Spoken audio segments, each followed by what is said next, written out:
Joining me now is former Air Force combat pilot Brigadier General John Teichert. General, thank you so much for your service, and thank you so much for being here. All right, what is the truth about the status of our munitions stockpile? Batya, I always go back to some nonpartisan experts, CSIS, and they had two reports that I think are interesting here. The first one was a year ago, where they said in a war over the Taiwanese Strait that we would run out of high-end munitions in a week. And now we're a year after that, and last week they came out with some reports that talked about how offensive weapons like Tomahawk and defensive weapons like THAAD and Patriot interceptors, we had used a half to two-thirds of those during the 6 months of the war.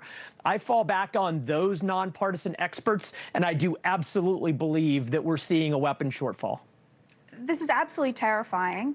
The Chinese are obviously following this very closely. The Iranians as well, which is probably why they think they're winning and why they can keep acting in such a belligerent fashion towards the United States, the world's greatest superpower.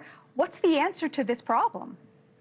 Batya, I think part of the root cause here is that the Pentagon has been enamored during this war at talking about the quantity of targets that we're hitting, 12,000, 13,000 targets, instead of talking about what are the targets that have the most effect on helping us achieve our strategic objectives. And I think if we did something more decisive, I recommend striking Karg Island and the oil export capability of Iran, then we would need fewer weapons, and this could have been decisively ended far before now. And I think that's the root cause and probably the solution going forward.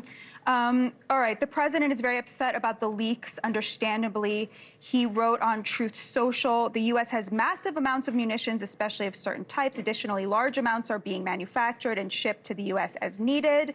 The leakers of these treasonous statements are being hunted down. Long-term jail sentences will be sought. I'm sorry, General, I agree. I think it is treason to leak this kind of sensitive information when we're in the midst of a conflict like the one with Iran. Do you agree with me? Batya, I do, but I also think it's extremely important that the reason the president is saying that is because this isn't just about Iran, but like you said, other malign actors, China at the top of that list, are watching. And if they believe that we have these significant shortfalls, then it might tempt them to do some things that we wouldn't otherwise want them to do.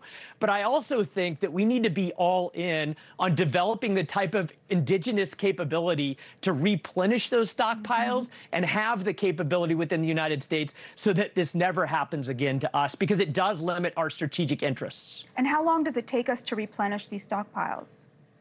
Batya, it will take 2 to 3 years at a minimum to be able to build Patriots and THAAD interceptors and Tomahawks. That's a long time. We've got great capability like Divergent in LA that have advanced manufacturing capabilities, but we have to be all in on replenishing not just stockpiles, but the ability so that we can generate capability again so this never happens to us again.